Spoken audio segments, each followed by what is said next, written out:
Et bonsoir à toutes et à tous pour toutes celles et tous ceux qui viennent de nous rejoindre ici à la Multipurpose Hall de Loussaï,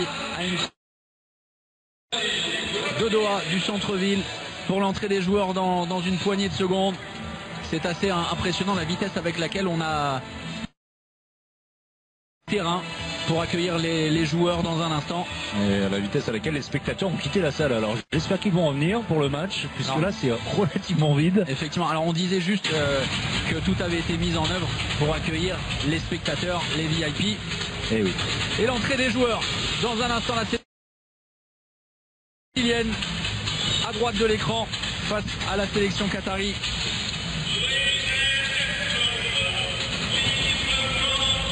On a beaucoup parlé du Qatar, bien évidemment. On va découvrir cette équipe du Brésil, vice-championne des Jeux panaméricains, et balayé vraiment par l'Argentine en finale. C'est un petit peu le cas ces dernières années, alors que le Brésil était plutôt l'équipe sur continent sud-américain pendant des années. Et bien depuis quelques participations, l'Argentine est en train de s'imposer face au Brésil. Équipe sud-américaine qu'on verra également, qui est engagée dans ce groupe qu'on dit extrêmement difficile avec le Danemark, la Pologne, etc. Vous connaissez l'histoire. L'Argentine peut voir. 11e participation, le Brésil n'a pas manqué un seul mondial depuis 1995, de doux souvenirs pour l'équipe de France. Un 8e de finale et une défaite de justesse face à la Russie pour une place en quart de finale, 27-26. C'était assez cruel pour la Seleção. Son entrée. Ouais, malheureusement dans une salle très vide pour cette équipe du Qatar. Alors on vous a parlé de quelques heures qui va jouer pour la première fois avec le Qatar. Et bien c'est pour un championnat du monde, le Barcelonais. Et puis vous allez découvrir certains visages connus puisqu'ils ont évolué dans européen. Je pense à Markovic qu'on n'a pas pour l'instant évoqué, l'ancien arrière droit Gummersbach. C'est bon, je l'ai dit une deuxième fois, Thomas. Tout à l'heure de Markovic, parce que c'est un joueur que vous avez côtoyé quand vous étiez manager. Oui, c'est vrai que l'expérience a duré très peu de temps, mais on va juste préciser dans le parcours, c'est vrai, tortueux. 5e participation au mondial en 2003, une 16e place, le meilleur classement, et puis une 20e place en 2013. 4 victoires contre l'Australie, contre le Groenland et contre le Chili, les adversaires de très faible qualité. Champion d'Asie en revanche pour la première fois en février dernier, il y a presque asiatiques. La présentation des joueurs avec évidemment des handball de façon régulière côté qatari avec voilà, Raphaël Capote qui a été Naturaus, la Rioja. Oui, joueur d'origine cubaine, vraiment un joueur très très performant sur ses dernières sorties en préparation. C'est lui sur qui Valero Oliveira va beaucoup compter également sur les postes arrière. On a une base arrière vraiment très très solide, très très solide au niveau du Qatar. Les gardiens vous en a parlé sur les postes de pivot. On fera confiance à Borja Fernandez, l'imposant. C'est lui ici à l'image, l'imposant pivot espagnol, ancien nantais. Vous savez qu'il y a un lien particulier entre pas seulement puisque on a le fils du papa à Nantes. C'est comme ça. Et puis cet homme d'origine tunisienne, c'est le seul dans la sélection, Youssef Ben Ali. Un joueur que vous avez eu au téléphone. Il était très confiant avant d'entrer dans la compétition. Il avait hâte, évidemment. Ouais, tout à l'heure, lui est impatient vraiment, qui n'a pas forcément eu sa chance dans l'équipe de Tunisie, barré par un certain Issam Tej, et on peut comprendre pourquoi évidemment. Bien, Ben Ali est allé s'expatrier dans un premier temps dans le club. Un club qatari et ensuite en équipe nationale. On a aperçu le champion du monde, Valero Oliveira, le sélectionneur désormais du Qatar. Ancien champion du monde avec l'Espagne à domicile il y a 2 ans. La présentation des Brésiliens avec 2 visages que vous connaissez sans doute. Le premier, c'est une évidence, c'est celui de Felipe Borges, le Montpellierin, le meilleur buteur de la sélection brésilienne. Le second, eh bien c'est Fabio Rocha Chufa, le joueur de Guadalajara en Espagne. Oui, peut-être cet homme, regardez, alors on s'en souvient, lorsqu'on l'a vu une fois en général, Sagus Santos, l'arrière gauche de Naturaus Larriora, qu'on a croisé avec le PSG en Ligue des Champions puisque ce joueur évolue avec l'équipe espagnole. C'est Borges, évidemment le Montpellierin qu'on salue. C'est une équipe qui vit de sa vitesse, de son explosivité, alors qu'il y a toujours eu des moments délicats dans les parties, surtout en fin de partie, puisque ça coûte beaucoup d'énergie, ce type de jeu dans un championnat du monde. Plus la compétition avance, moins on en a. Le Brésil qui a fait belle impression du côté de l'Espagne, vous l'avez dit, un huitième de finale très disputé face à la Russie qui s'en était sortie par miracle d'un tout petit but. Et ensuite le Brésil qui a terminé 13e. Et c'est une équipe qui a très peu changé justement par rapport au mondial. Et on parlait d'entraîneurs espagnols. Et bien voici le deuxième, Jordi Ribera. On va le retrouver, c'est une constante, on l'a dit, on le voit souvent en Ligue des Champions, soit chez les filles ou chez les garçons. Les garçons, les coachs espagnols qui se sont expatriés. Vous savez que du côté de la Liga Asobal, on a pris la crise de plein fouet ces dernières années. Et bien des techniciens espagnols ont réussi, vraiment partout où ils sont passés. Je pense à Ortega, à Veszprém, puis du côté de Dior, championne d'Europe chez les filles, également un entraîneur espagnol. On verra d'autres également, je pense aux Islandais qui sont extrêmement présents parmi les techniciens dans ce championnat du monde. La paire d'arbitres, Milosevic, Ubica, les Croates et Las Salam Al-Amiri, la paix pour l'hymne qatari.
Et ce qui est assez saisissant, c'est que l'intégralité des joueurs a entonné.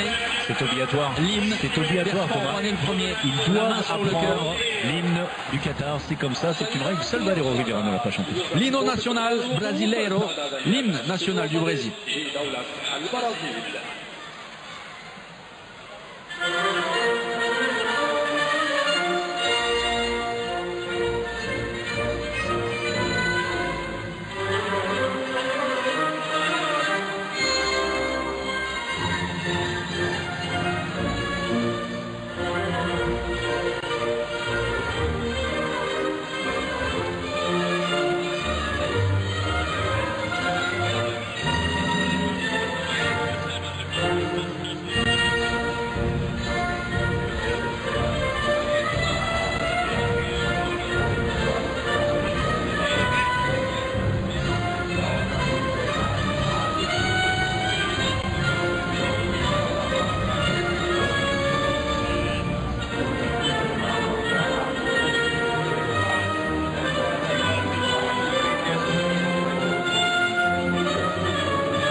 Les quelques supporters brésiliens qui ont fait le déplacement pour assister à l'entrée en lice de la Seleção. Et pour mettre un terme aux polémiques qui ont cours en ce moment sur les réseaux sociaux, c'est vrai que alors ça peut paraître un peu surprenant effectivement de voir des joueurs, autant de joueurs naturalisés. Il ne faut pas oublier que le Qatar respecte le règlement mis en place par l'IHF et que finalement n'importe quel joueur qui n'est pas sélectionné durant 3 ans dans son pays d'origine peut prétendre et bien, en cas d'intérêt d'une nation à rejoindre ce pays. Donc le Qatar ne fait qu'appliquer la règle. On peut comprendre évidemment l'étonnement et les remarques sur les réseaux sociaux comme c'est le cas actuellement via le hashtag En Action. Mais voilà, c'est le règlement posé par l'IHF. Oui, si on veut vraiment remettre en cause ça, c'est le règlement qu'il faut revoir. Après, chacun a son avis sur des joueurs qui ont évolué déjà sous d'autres couleurs, qui portent le maillot d'une autre sélection 3 ou 4 ou 5 ans plus tard. Eh bien, chacun son avis, on en pense ce qu'on en veut. Le problème du côté du Brésil, on ne l'a pas, puisque tous les joueurs sont bien brésiliens d'origine, avec quelques joueurs qu'on connaît, puisqu'on les a vus évoluer ces dernières années dans les championnats du monde. Vous l'avez dit, Thomas, 11e participation depuis 95. Le Brésil est un habitué des championnats du monde, tout comme l'était d'ailleurs l'Australie ces dernières saisons, ces dernières années, ce qui n'a pas empêché d'être écarté de cette compétition. On va regarder Borges, on va regarder Santos, Hübner, Pacheco, Nascimento dans les buts, quelques noms qu'on a l'habitude d'entendre. Saric, vous voyez, qui est venu embrasser notre Espagnol, un autre dirigeant venu avec Valero Rivera. Et pour ses premiers pas sous les couleurs du Qatar, et bien Daniel Saric va faire son entrée dans la compétition en tant que titulaire dans les buts.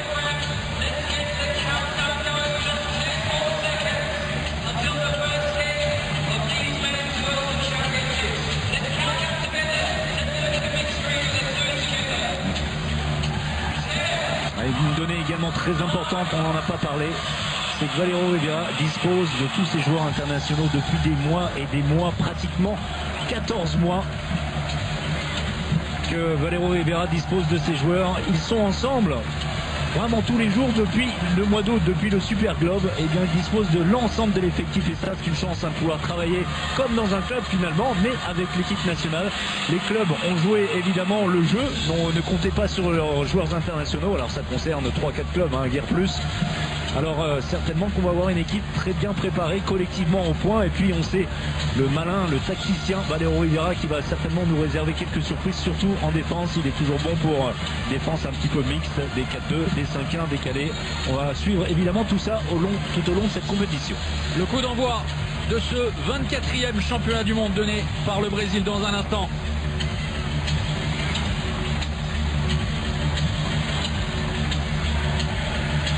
Et par Diogo Hübner.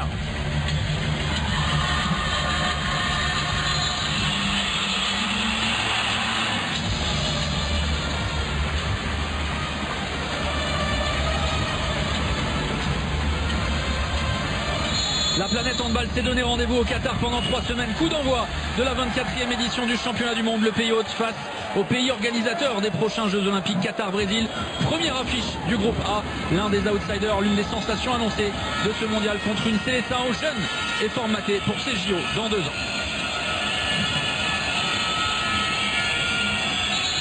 Avec une défense 0-6 du côté qatari. Bertrand Rouanet dans le secteur central. Première intervention des arbitres croates.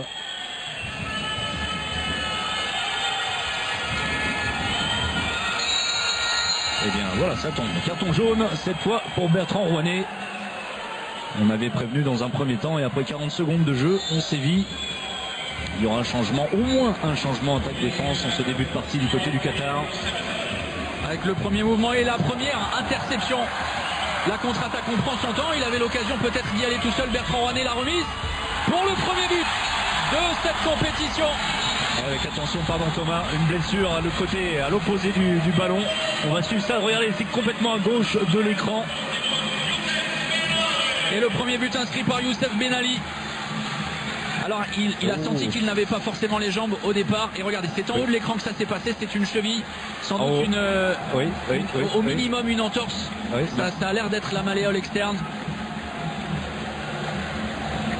Voilà, en tout début de partie, il y a eu de longs moments sans pouvoir s'échauffer avec les hymnes, avec des joueurs qui se sont échauffés dans une salle annexe, qui n'ont pas eu l'occasion avec cette cérémonie d'ouverture de déjà la première image forte de ce championnat du monde, la sortie de Hadi Hamdoun. Regardez, touché à la cheville après ce contact lors de la contre-attaque. Et c'est un premier coup dur évidemment pour l'équipe du Qatar. C'est pas forcément lui qu'on attendait hein, sur le poste d'arrière droit. Il va être remplacé par Raphaël Capote en défense dans un premier temps, associé à Mabrouk. Bertrand Rouanet qui glisse sur le poste numéro 2 à droite. On reste évidemment toujours sur ce système 0-6. Alors c'est une image terrible, hein, juste en bas du poste commentateur de Hadi Hamdoun qui a les larmes aux yeux après cette première blessure et le premier arrêt de Daniel Saric. Et sur cette tentative de tir en appui, il ne surprend pas Daniel Saric. Le gardien du FC Barcelone, l'ancien Serbe, l'ancien Bosnien, en Liga depuis 2003, passé par Portland San Antonio, un club que connaît parfaitement Jackson, par Léon et actuellement au Barça. Il a tout gagné, constance absolue pour lui, vainqueur de la Ligue des Champions en 2011 notamment. Une défense très très haute, très agressive de la part du Brésil. Et perte de balle du Qatar, un petit peu tergiversé. C'est Borges hein, qui défend en poste avancé. Belle tentative et une nouvelle fois de Daniel Saric avec ce tir vicieux. Ouais. Avec rebond, c'est toujours très compliqué pour les gardiens de s'adapter. 100% pour Saric. Qui sera évidemment une attraction. Daniel Saric, mais n'oublions pas Goran Stojanovic qui peut le suppléer, lui qui a été déterminant, je vous l'ai dit, hein, dans l'obtention du titre de champion d'Asie, le premier dans l'histoire du Qatar. Goran Stojanovic, d'origine lui monténégrine. Et la faute de Felipe Borges, le Montpellierin. Carton jaune distribué à Diogo Hubner, le demi-centre, et la remise en jeu des Qataris. Pardon, c'est bien Markovic qui a... Oh attention, grosse faute, ce sera 2 minutes. Et oui, pris de vitesse, Borges malheureusement. Alors c'est toujours le risque, hein. Alors Jackson le sait bien mieux que moi évidemment. Lorsqu'on défend devant, il faut savoir accepter d'être battu dans son dos de temps en temps. Lui ne l'était pratiquement jamais, mais là c'est arrivé à Borges. Regardez, le bras qui traîne et très justement on exclut le joueur brésilien pour 2 minutes. Et on s'en est aperçu lors des matchs de préparation. C'est vrai que la mise en place tactique imposé par Valero Rivera, c'est ce qui a sans doute été le plus impressionnant côté qatari. Et derrière, eh bien regardez le décalage sur cette première situation de supériorité numérique avec le but facile à l'aile inscrit par Mahmoud Astabala. Un décalage d'école avec une tentative d'interception de... Alors ce n'est pas Massopelé, hein. Attention. Les cheveux pourraient laisser penser. Gaucher, c'est bien le joueur brésilien Choufi, me semble-t-il. Choufa, pardon. Avec la même coupe de cheveux en infériorité numérique. Les Brésiliens, beaucoup de mouvements, ont fait rentrer les deux ailiers. C'est un grand classique. Bonne défense du Qatar.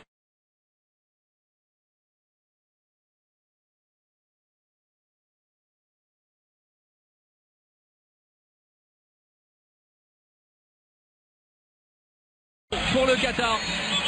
Qui réussit son début de match clairement avec 2 parades de Saric, on l'a dit, mais surtout une bonne défense qatari.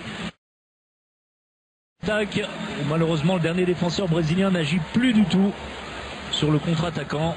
3-0, mais bon début de match du Qatar. C'est ce qui aux hommes de Valero Rivera.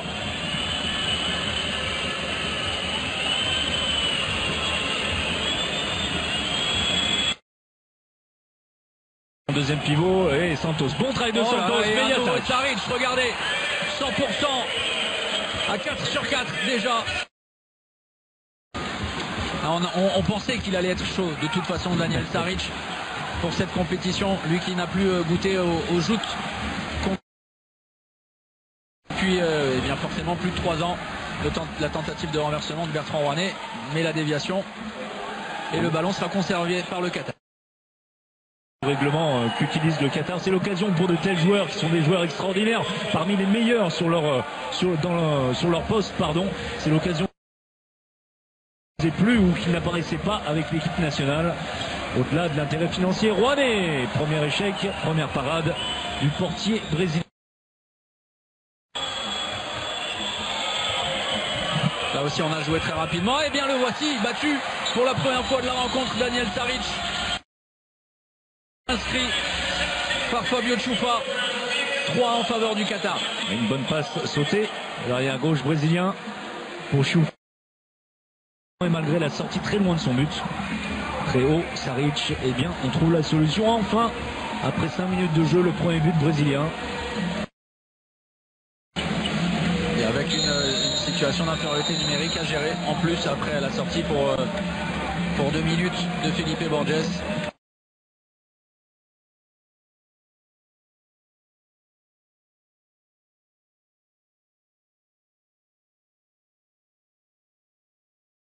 N'est pas du tout fait et voilà, qui est changé et c'est capoté à hauteur d'une très bonne préparation sur ce poste d'arrière.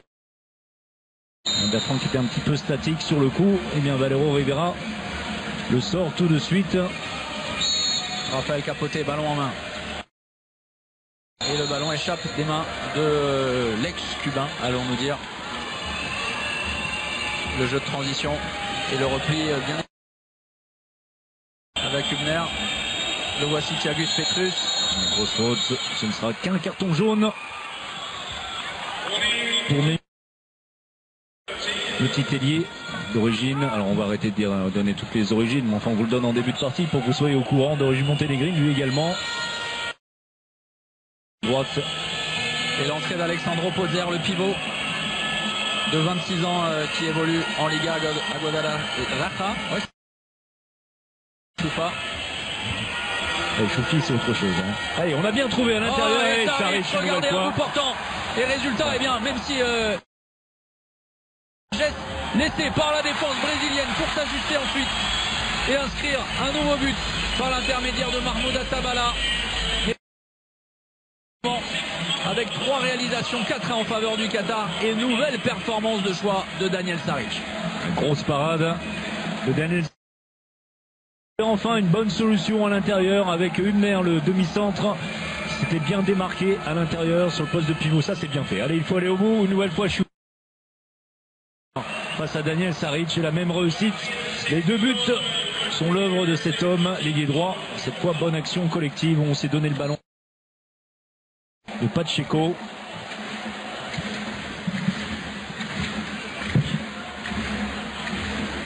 On reste sur ce avec les numéros 2 très très haut malgré tout. Au poste avancé, effectivement, une nouvelle fois la solution.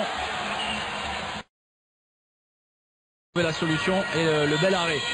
Voilà, il se met en valeur une nouvelle fois. Une très belle parade de Nascimento. Face à Cap. Pas forcément évident, lorsqu'un arrière arrive comme ça à 6 mètres, eh bien on a plus tendance à fermer les yeux et à prier. Et bien là, Nascimento vigilant.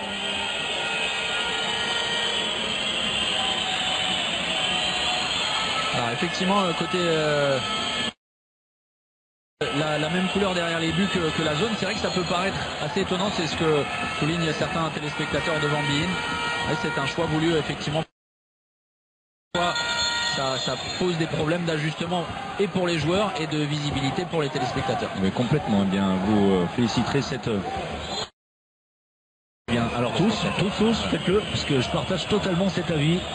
Pas de contraste. Ah, dommage, la dernière passe, on va revenir à la faute sur Borges. On avait une nouvelle fois trouvé de la gauche vers la droite. Choufa qui avait été servi malheureusement pas assez bien pour aller au tir.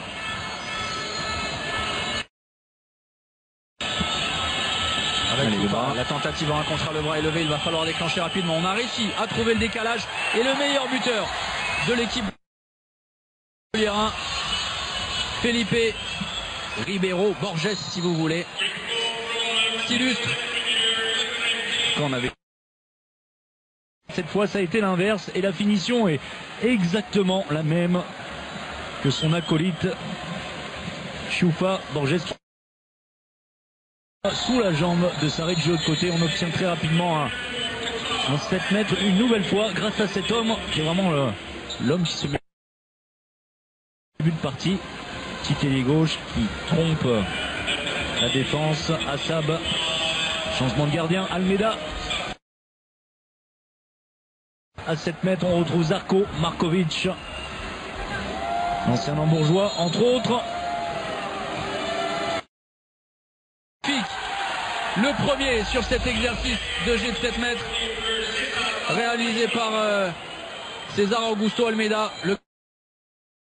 Derrière Luis Ricardo Nascimento, magnifique. C'est pas très bien tiré de la part de Markovic. Vous êtes toujours en train de pointer. Pour moi, de mettre en valeur les gardiens qui arrêtent. Vous étiez gardien de but, non? Piètre. Non, mais voilà, il y a des fois le gardien arrête et ça arrive là, à mon humble avis. Ce n'était pas le cas. Et bien fait, Saric une nouvelle fois, énorme. Énorme. Exceptionnel, Saric en chaleur. Au bout de 10 minutes. Ouais, c'est quelqu'un le jeu, aussi. C'est monstrueux. Ce qui est en train de réaliser Daniel Saric derrière. Ça joue très rapidement. Combinaison. Mais Mislevic qu'on a enfin trouvé. Petit ailier droit, Qatari, c'est lui à l'image. Un petit peu auprès, mais on trouve des solutions du côté du Brésil. C'est Saric pour l'instant qui justifie cette petite différence, pas énorme. Vous voyez Valero Rivera. Fait du début de match, oui, mais là les Brésiliens trouvent des solutions. On arrive à faire entrer des deuxièmes pivots, à tourner autour. Pacheco, l'enclenchement, peut-être. On part côté droit avec le mouvement initié par le demi-centre brésilien. Récupération, regardez la contre-attaque rapide. C'est bien joué, la fin de passe et derrière la conclusion. Seul de Žarko Markovic, l'occasion pour nous de... Oui, on va suivre l'action des Brésiliens. Oh, le pied, c'est sévère alors qu'il était à la lutte. Saric en contre-attaque. Le replacement est hésitant de la part des Brésiliens. Oui. Et du coup, le meilleur buteur de cette rencontre, Mahmoud Asabala, le temps. Jordi Ribera, 7-3 en faveur du Qatar. Avec deux décisions coup sur coup très dures pour les Brésiliens. Et ensuite, cette faute non sifflée à mon sens sur le pivot brésilien.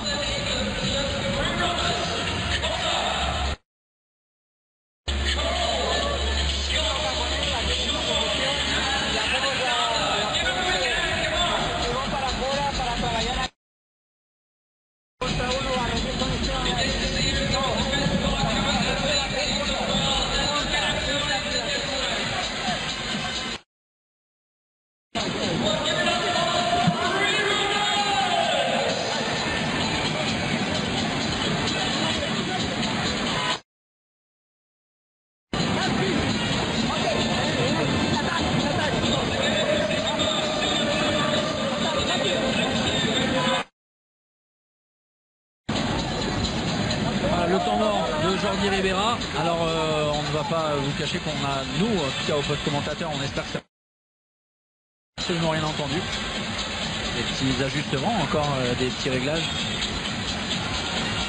On espère que ce ne sera pas le cas demain pour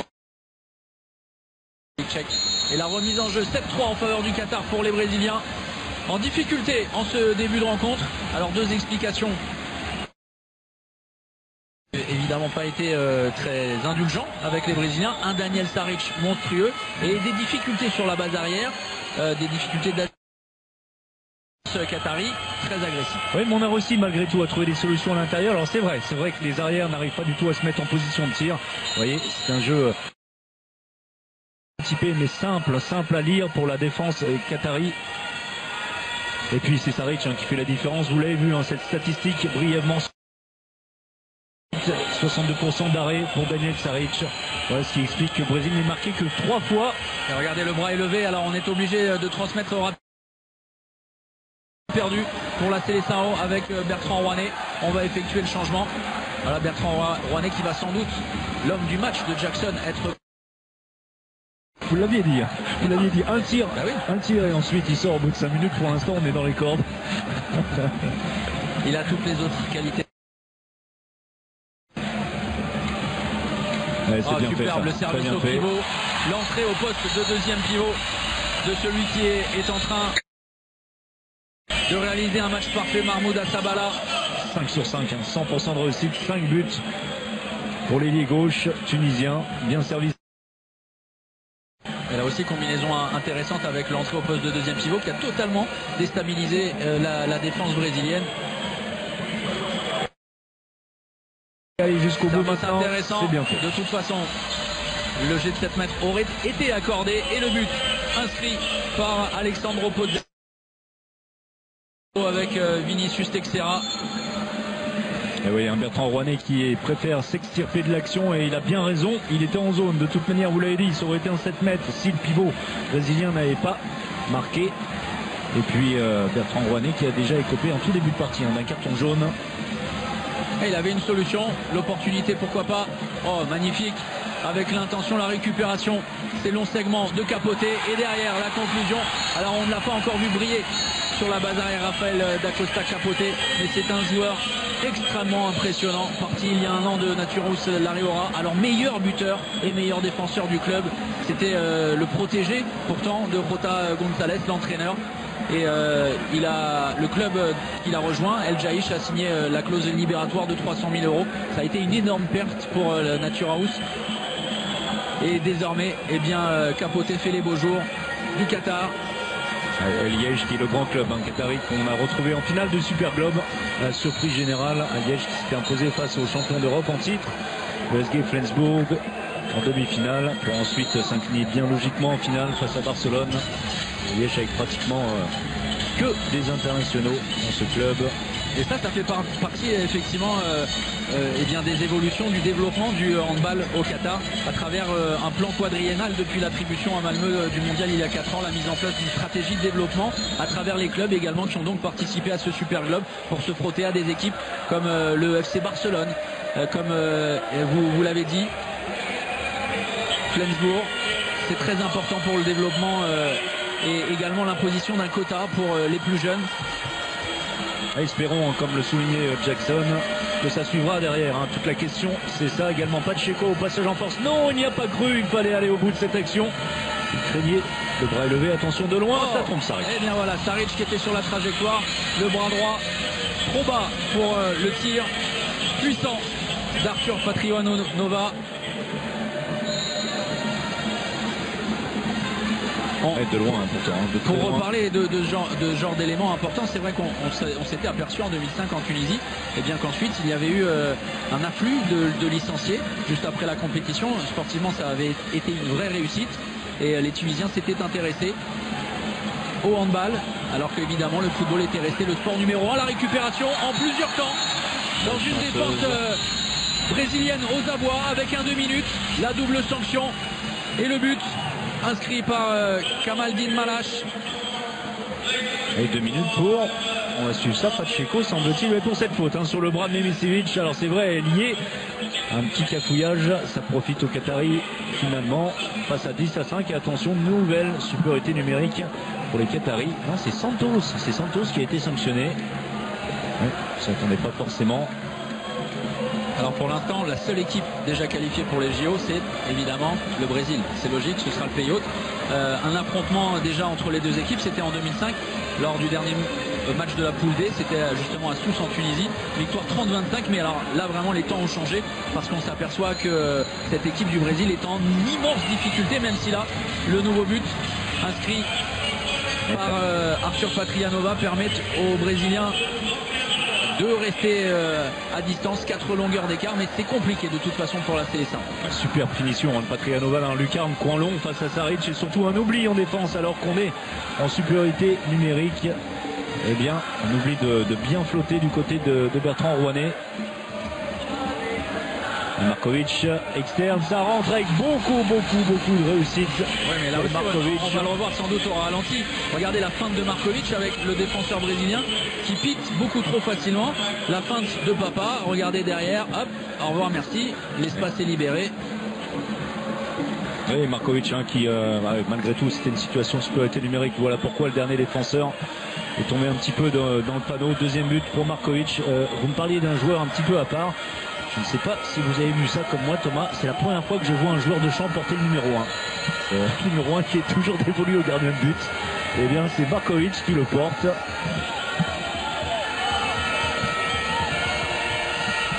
Allez, bonne défense, le bras une nouvelle fois levé. Oui, Pacheco qui ne va pas vers le but. On punit tout de suite la contre-attaque côté qatari et la belle finition. Cette fois, ce n'est plus Memisevic, mais Al-Karbi. joueur très rapide, un finisseur. Regardez le Chabala pour terminer au-dessus de la tête de Nascimento. Et le Qatar qui est en train de s'envoler gentiment. Alors certains s'étonnent de voir également la couleur du terrain. Juste voilà, pour information, c'est la couleur, c'est l'une des deux couleurs du drapeau qatari également. Le drapeau qatari qui à l'origine était rouge, mais en raison du soleil qui brûle le désert qatari ici, eh bien le rouge est d'où eh bien désormais cette couleur. On ne la fait pas à Daniel Saric. La récupération, nouvel arrêt.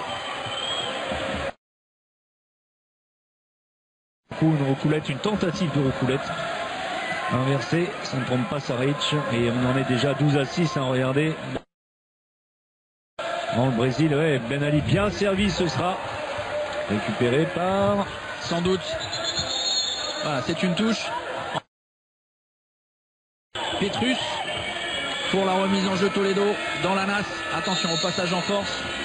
Voilà, le ballon sera conservé, tant mieux pour les Brésiliens et pour Hübner. Le retour de Podzer au poste de pivot. On va prendre les consignes pour le début de la combinaison. Derrière droit, peu convaincu par Pacheco. L'entraîneur Ribera pour l'instant. C'est vrai qu'on n'a pas vu du tout le bras. Cette fois elle va bien chercher deuxième poteau, mais Saric a décidé de fermer la boutique en cette première période. 7e parade pour le portier Daniel Saric. C'était plutôt bien joué cette combinaison avec cette tentative de Yago avorté. Là aussi on vous parlait de l'une des meilleures paires de gardiens de ce championnat.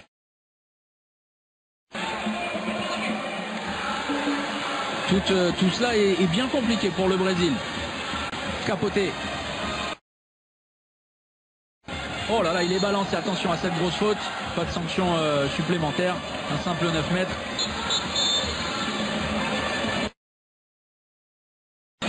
Toujours une situation délicate. On a vu le gros travail de défense de Petrus. Ouais, pas de dommage. On va essayer de mettre en situation Markovic. Markovic associé à Capoté. Les deux arrêts.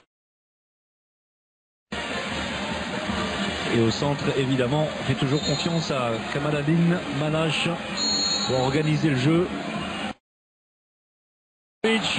On vous en parlait, ce joueur passé par certains des plus grands clubs européens.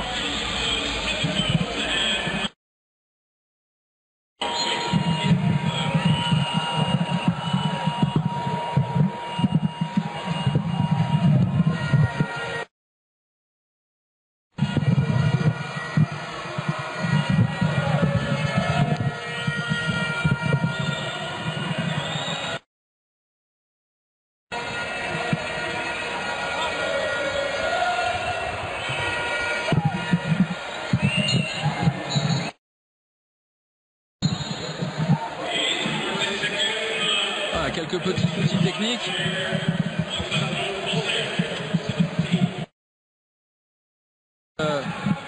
Cette blessure, regardez, alors ça se bagarre au cœur de la défense. Bertrand Rouanet pour cette faute derrière son adversaire. Il le touche malgré tout. Voilà pourquoi on retrouve Podzer bien servi. Alors un tirage de maillot, ça c'est évident. Bertrand Rouanet qui pousse sur Capoté. Alors le but est accordé. Alexandro Podzer, solide. 15 kilos, le joueur de Guadalajara. Ah, c'était beaucoup mieux là. Guadalajara. Ah, bravo. Plus comme ça. Sélection. 38e aujourd'hui. Allez, défense toujours. La défense de Borges. Pour l'instant, on a bien attention, Borja Fernandez à l'intérieur. Alors pour ceux qui ne le connaîtraient pas, extrêmement impressionnant, Borja Fernandez, largement au-delà des... Largement, non pas tant que ça au-delà des 2 mètres, mais par contre du muscle de partout. Et qui évoluait peu avec la sélection. Et bien, Valero Rivera est allé le chipper à son grand ami Thierry Ranti, puisque Borja Fernandez évoluait du côté du H à Nantes. Voilà, l'un des représentants de la filière espagnole, évidemment. retrouvera dans la compétition. Jorge Maqueda également. Une filière espagnole qui est en train de s'effilocher. Maqueda semble être sur le départ. On suivra le choix de Nantes avec Entre Rios. Attention, l'énorme faute. Attention. 2 minutes simplement pour Hassan Mabrouk. Qui ne contrôle pas toujours sa force et qu'il en a de la force. Regardez, Toledo. Avec le bras droit, une espèce d'atémie au carotide en mode superstar du catch. Et par la paire d'arbitres croate, Milosevic, Gubica. Au Brésil d'en profiter pour réduire l'écart dans un... Malgré ce tir puissant, plein d'intention de Thiagus Petrus.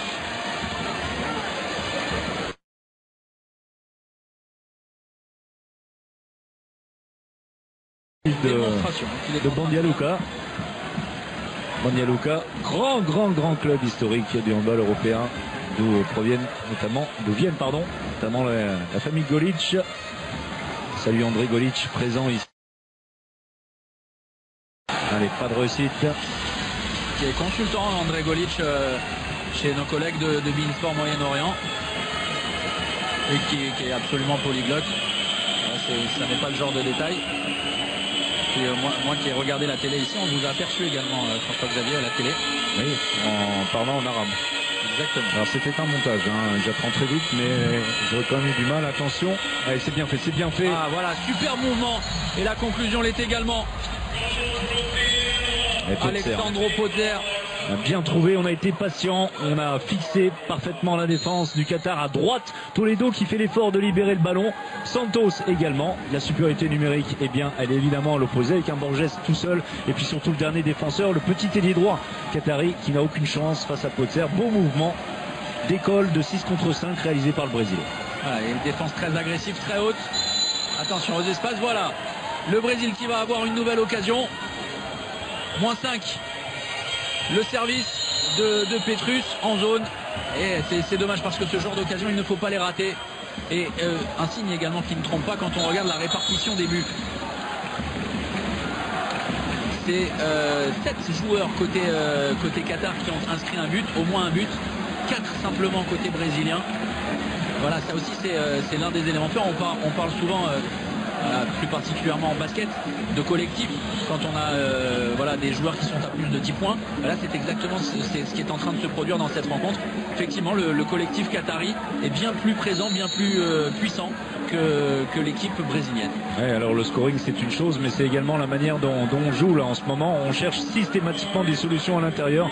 Il va falloir à un moment, évidemment, que les arrières brésiliens montrent qu'ils peuvent être dangereux. Pour l'instant, ce n'est pas le cas. Oh, attention, quelle faute de défense avec un Youssef Ben Ali qui se démarque parfaitement, bien servi. 14-8, et bien on conserve toujours ces 5-6 buts d'avance en faveur de l'équipe de Valero Rivera. Et c'est très bien une fois les provoquer, c'est bien ce que réalise Silva. En plus, il obtient les 2 minutes d'exclusion pour capoter. Et le 7 mètres, encore faut-il aller le mettre face à Saric. Et l'un des spécialistes dans cette équipe du Brésil, c'est Fabio Rocha Chufa face à Daniel Saric. Voilà, la conclusion, c'est très bien joué. 79e but pour lui en sélection. Il y avait une feinte de fixation et ensuite petit tir avec l'effet côté de jambe d'appui de Saric. On reste toujours sur cette défense depuis quelques temps. 4-2, Borges. Et puis de l'autre côté, attention, Ben Ali de loin. Alors vous le savez, il est pivot. Significatif, c'est 131 buts. Je lui en ai enlevé quelques-uns pour Choupa en sélection. On va demander d'essuyer le terrain de l'autre côté. Ce qui va permettre aux Brésiliens d'effectuer les changements avec le retour de Pozer au poste de pivot entre le poste 1 et le poste 2. La conclusion, c'est très bien joué ça, de la part de Jean Pedro Silva. Une belle rentrée de Silva. C'est lui qui a obtenu 7 mètres sur l'action précédente. Là, Schwenker parfait, vous l'avez dit. La bonne finition, le et c'est vrai qu'on vous parle souvent des clubs espagnols, des Brésiliens. La Seleção est composée de joueurs évolués. Club champion, le TCC Unitao Fecomer Tiaros Taobaute. Et en Espagne, la seule exception, c'est évidemment Felipe Borges, le joueur de Montpellier. Côté brésilien depuis quelques minutes, -4 simplement, et l'occasion de revenir à 3 buts. Toujours pendant 17. Felipe Borges retrouve de sa superbe le meilleur buteur de la Seleção. Un très bon tir de la part de Borges. Sur cette passe sautée, vous voyez, il avait le choix à l'intérieur entre Potser ou servir directement son ailier. Il tente et réussit la passe sautée. Valero Rivera. Ce temps faible pour son équipe puisque les Brésiliens restent sur un 3-0. Et le Brésil qui a parfaitement géré la supériorité numérique il y a quelques instants.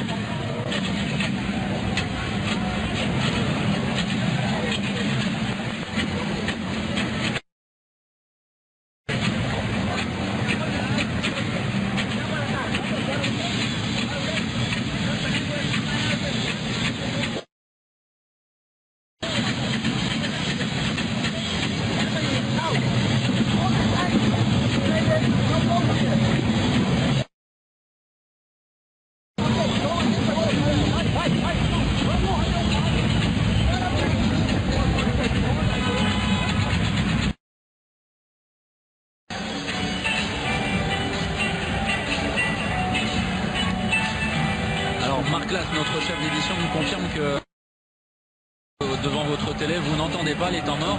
Voilà, ce sont sans doute des petits détails qui vont se régler très rapidement, même si pour un mondial c'est un peu... Parce que c'est toujours très important d'entendre les remarques, les précisions, les ajustements des différents sélectionneurs. Sans faire de chauvinisme aucun.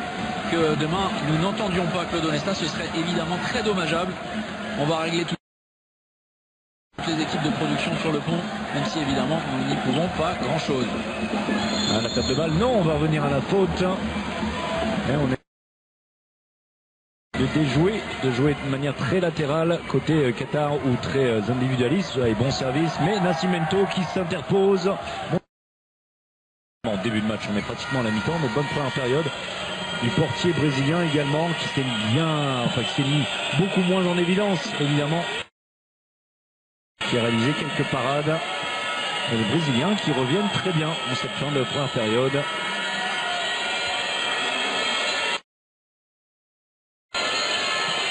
Toledo on prend son temps à 2 minutes 30 de la fin de la première période. L'entrée, eh bien une difficulté d'ajustement pour la défense qatari, sauf que derrière, une nouvelle fois, Daniel Saric s'est imposé. Et de quelle performance de Saric derrière, la contre-attaque rapide. Ouais, voilà, superbe. C'est bien joué. C'est le suspense à 2 minutes du terme, à 2 minutes de la mi-temps. 14-12 simplement, désormais en faveur du Qatar. Et regardez la en direction de son défenseur. Pourquoi les gardiens ont horreur de ça lorsqu'un ailier arrive comme ça avec une course qui l'entraîne vers l'extérieur. Parce que ça change tout simplement l'angle d'action, d'activité du gardien pour le tireur, et ça a été parfaitement utilisé par le Brésil.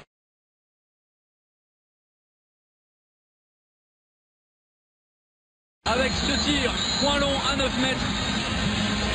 Il était important pour le remettre, le Qatar, dans le droit chemin. Ce joueur a fait beaucoup de bien. L'entrée de ce joueur, Silva, a fait beaucoup de bien aux Brésiliens. Lui n'hésite pas à aller percuter, aller chercher des intervalles. Donc on était très latéral en début de partie, côté brésilien. 65 buts déjà pour Jean Silva en Liga avec le club de Léon, 7e actuellement de la Liga Asobal. Pour donner un peu plus de rythme, c'est vrai, à cette Seleção avec Toledo. Le travail du pivot, oh super, dommage. Manque d'ajustement, c'était compliqué. Le service était presque parfait. Et l'échec d'Alexandro Potser. C'était très difficile. On avait trouvé le pivot à l'intérieur, mais lui s'est retourné vers l'extérieur avec un Saric allant très vite vers lui. Et oui, mais on est obligé de prendre des risques, c'est ça, face à Saric qui est en feu. L'une des dernières attaques, sans doute la dernière, côté qatari. À 24 secondes du terme. Le croisé, on est dans la nasse, on est pris dans le secteur intérieur. Une nouvelle fois, Bertrand Roy laissé contrer. Et ce sera, là c'est certain, le dernier ballon.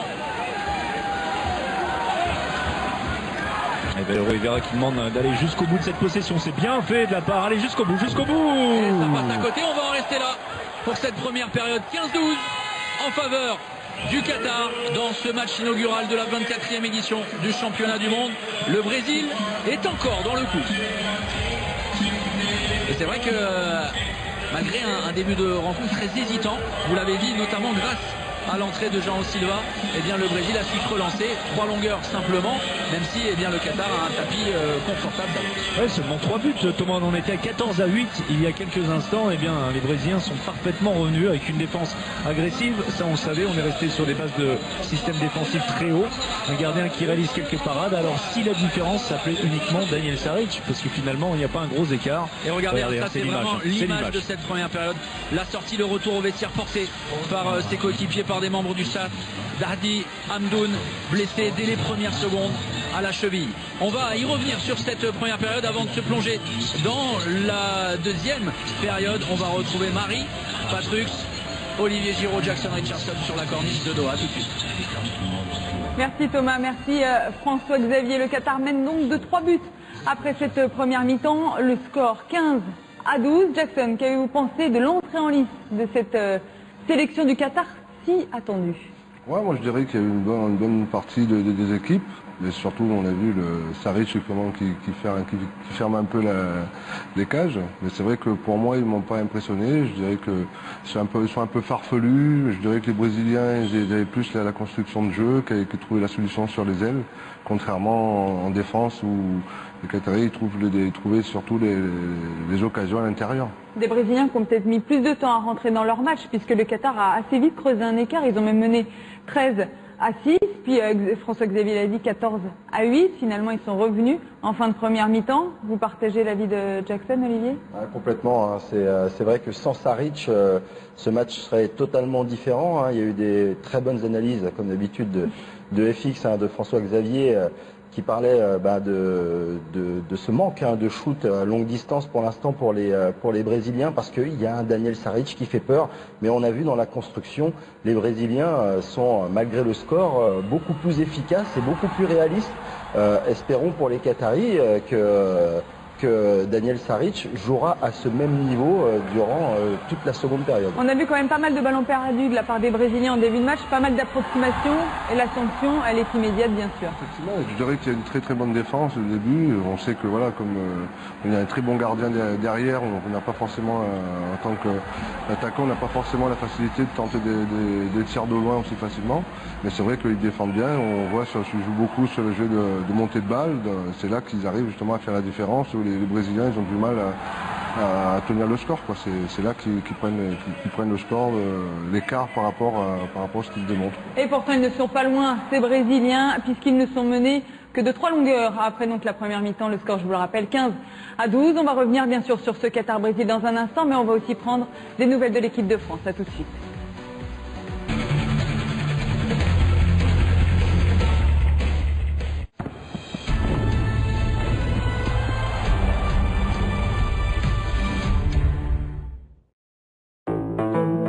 Nouvelle Hyundai i20, la citadine qui agrandit votre regard sur la ville.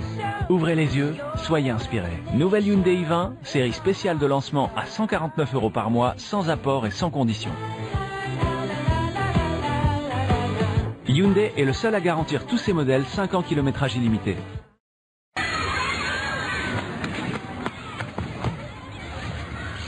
Ça va? Papa, c'est quoi un compte offshore? Offshore? C'est... Ouais, mais... Pourquoi? Parce qu'il paraît qu'on en a un. Ah,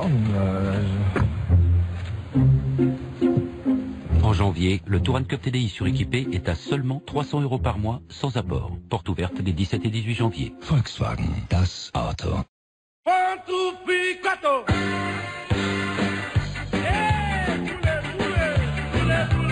En avant les derrière avec EasyJet. On se bouge pour profiter de 70 000 sièges à moins de 39 €. C'est ça la génération EasyJet.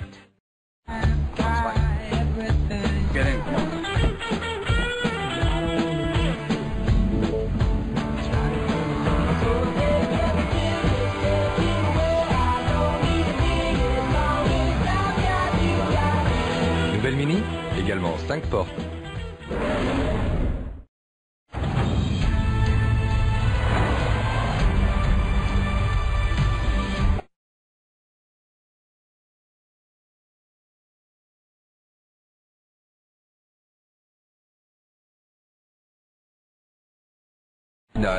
Sur Beansport 1, 2 ou 3. Voici votre programme pour ce championnat du monde de handball 2015. Pour l'occasion, Beansport met une nouvelle fois en place son dispositif événementiel. En direct, le programme. Avant et après chaque rencontre, rejoignez Marie Patrux et Jackson Richardson en direct depuis Doha, autour de nombreux invités et joueurs de l'équipe de France. Pendant les matchs, vivrez en compagnie de nos duos de choc. Thomas Vilches, François-Xavier Houlet, Benjamin Charolais et Olivier Giraud. Magnifique, on aura partout évidemment. Et enfin, suivez en coulisses nos journalistes reporters Xavier Hamel et Fabien Douillard pour être au plus près des joueurs et du staff français. C'est un match important. Premier match pour l'équipe de France, vendredi en direct à 19 h sur Beansport 3 face à la République tchèque.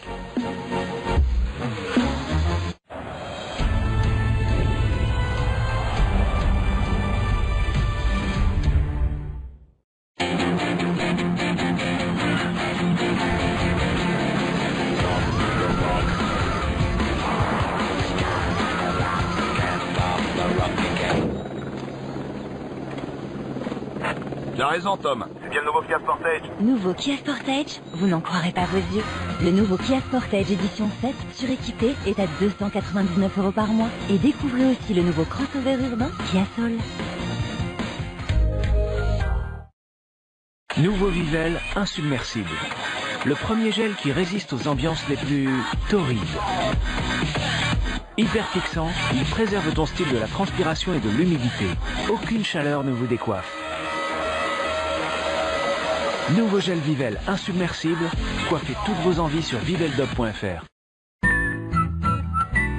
Bon les gars, ça va pas là? Faut qu'on s'engage, qu'on joue collectif, on remonte les ballons, on se fait des passes, c'est ça l'engagement. Quoi?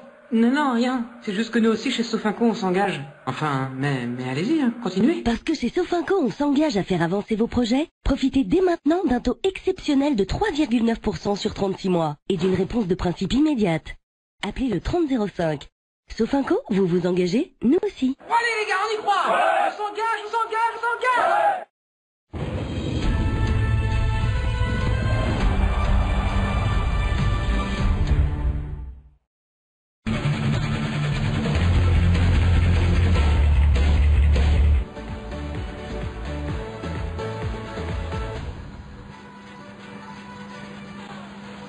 C'est la mi-temps à Lusail. Le Qatar mène 15-12 face au Brésil. On en a parlé un petit peu avec Jackson Richardson et Olivier Giraud qui sont avec moi ce soir. On va y revenir bien sûr, mais avant cela, messieurs, je vous propose de prendre des nouvelles des Bleus. L'équipe de France qui était tout à l'heure à la cérémonie d'ouverture, 24 heures après son arrivée au Qatar. Et oui, les Bleus sont arrivés hier au Qatar pour disputer donc ce 24e mondial. On voit l'arrivée des Bleus à l'aéroport après un vol d'environ 6h30, un vol plutôt tranquille.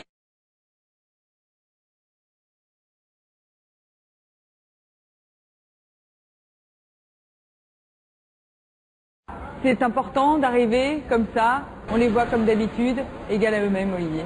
Égal à eux-mêmes, mais toujours de la pression hein, quand on rentre dans la compétition, quand on arrive sur le sol de compétition, et ben la pression monte obligatoirement. Et puis pour l'équipe de France, ce qui est difficile, c'est qu'aujourd'hui on attend d'eux que le meilleur. Donc ils savent que voilà, il n'y a pas de place d'honneur à attendre dans cette compétition. Une compétition réussie, c'est une compétition gagnée. Donc voilà, la pression elle est sur le Qatar. On le voit, hein, un petit peu de pression pour eux.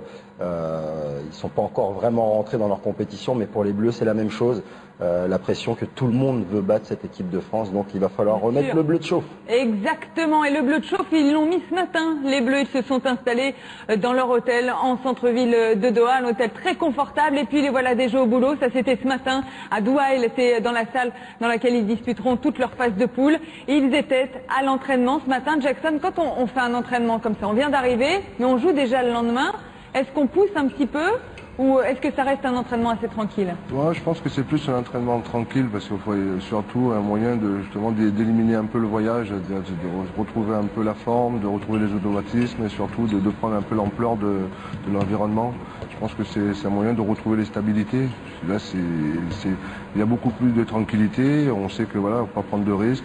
C'est de mettre le schéma tactique défensif offensif en place pour mieux attaquer la compétition.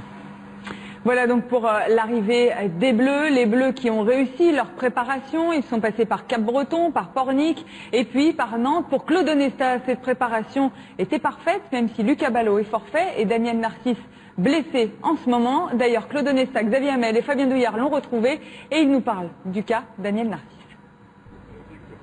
Les 17 joueurs étaient liés à l'incertitude de Daniel Narcisse, donc s'il n'était pas demain aligné, ce qui est probable, je pense qu'on ne mettrait pas les 16 autres sur la liste, ce qui imposerait au moment où il nous rejoindrait de faire un changement. Et dans la mesure où on n'a que 2 changements possibles, ça serait bête d'en perdre un aussi vite. Donc ça veut dire qu'on va sûrement prendre l'option de n'inscrire que 15 joueurs sur la feuille. Bon, d'ici là, on va voir, hein. Il y a encore l'entraînement d'aujourd'hui. Donc on fera le point ce soir sur l'état des troupes. Mais il y aura effectivement sûrement 15 joueurs inscrits sur la liste de match demain. Seulement 15 joueurs donc demain probablement face à la République tchèque. Pas de Daniel Narcisse qui est touché au mollet. On le rappelle, une blessure qui n'est pas grave. Mais pour l'instant, on préfère le préserver. Olivier, vous comprenez ce choix? Vous le validez? Complètement, c'est un choix en toute logique parce que inscrire déjà 16 joueurs, c'est déjà se priver d'un possible remplacement pendant la compétition. Et vu que c'est plutôt bon signe même, parce que ça veut dire que Daniel Narcisse fait partie de ces 16 joueurs et que Claude Onesta n'imagine pas l'enlever du groupe. Donc c'est plutôt une bonne chose et c'est plutôt bon signe. Je pense pour continuer à ce que dit Olivier, je pense que si Daniel Narcisse était vraiment blessé, il ne serait pas là. Je pense que voilà, en gros, c'est un coup de joke aussi. Comme Lucas Ballot. Voilà, c'est-à-dire je pense qu'il a encore la possibilité de récupérer encore pour pouvoir dire on peut compter sur lui demain comme après-demain, quoi, sans obligation de dire voilà, la blessure elle est aussi grave, quoi. Le programme de l'équipe de France qui débute donc sa compétition demain, ce sera face à la République tchèque et en direct, bien sûr, sur beIN Sport. Le coup d'envoi de cette rencontre, ce sera à 19h sur beIN Sport 3. Du côté de la République tchèque, vous avez peut-être entendu François-Xavier Houlet le dire tout à l'heure, Philippe Gichat est peut-être forfait pour demain. Et ce serait un coup dur pour la République tchèque. Le reste du programme, Égypte-France, France-Islande, Algérie-France et France-Suède. Philippe Gichat, une réaction, Olivier?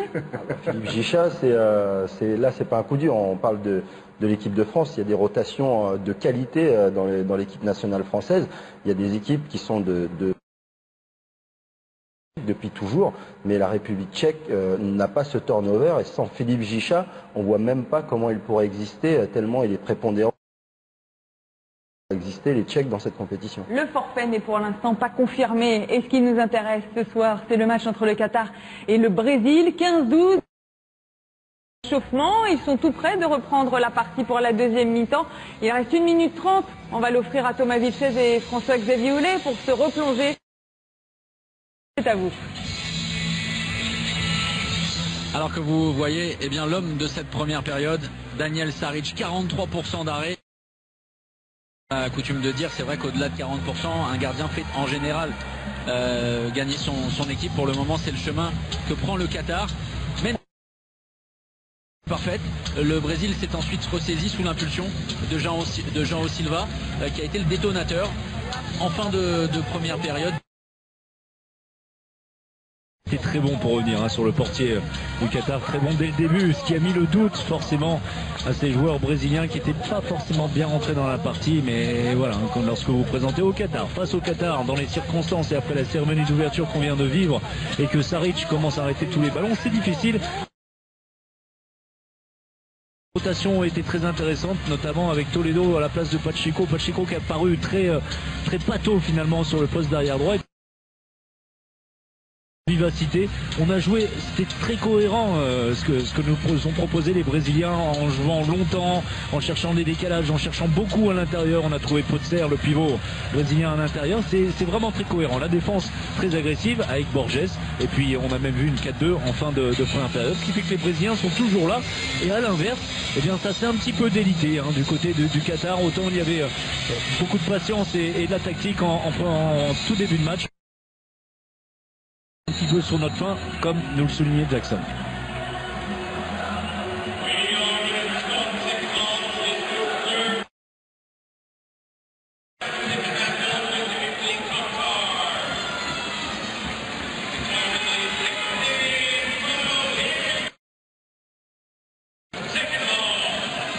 Coup d'envoi de la deuxième période de ce Qatar-Brésil, 15-12 en faveur du pays hôte.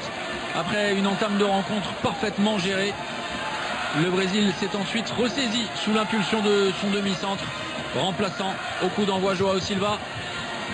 Aux Brésiliens, des erreurs, et notamment défensives, qui permettent à Bertrand Rouanet de s'illustrer une nouvelle fois avec ce deuxième but inscrit. Il restera champion du monde avec la France en 2011. La puissance de Bertrand Rouanet qui transperce le portier brésilien. On a changé gardien du côté brésilien, ce n'est plus Nascimento dans les buts brésiliens. Et Silva une nouvelle fois. Le bloc défensif, c'est bien, c'est très bien. Très bien joué. On vous le disait, c'est vraiment lui le détonateur. Là, on attendait plutôt Hulmer, le demi-centre. Et bien Silva est un joueur complet qui joue sur les deux positions, demi-centre et arrière gauche. Et beaucoup plus de vivacité également. Ouais, et puis surtout il va vers le but. Il va vers le but. On a joué de manière très latérale en début de partie, ce qui ne posait pas du tout de problème à la défense. 0-6. Le croisé avec Bertrand Rouanet retourne sur le poste 3 et c'est bien arrêté pour son début dans cette rencontre, même s'il avait été efficace tout à l'heure au jet de 7 mètres. Almeida qui a tout compris aux intentions de Rouanet sur ce tir croisé.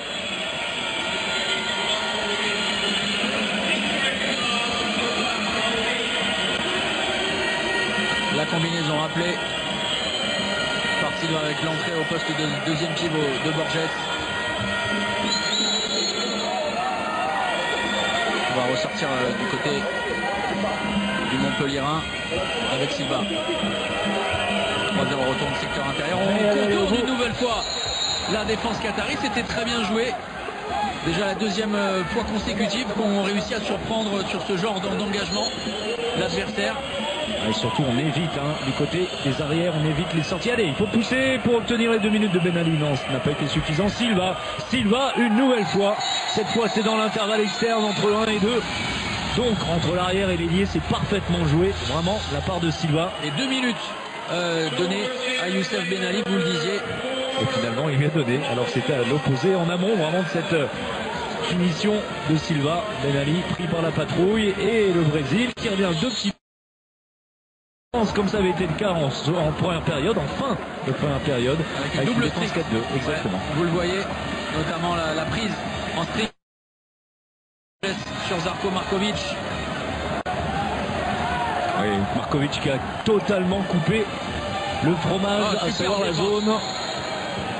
Ouais, ce sera 2 minutes, c'est dur. C'est dur. Très sévère même.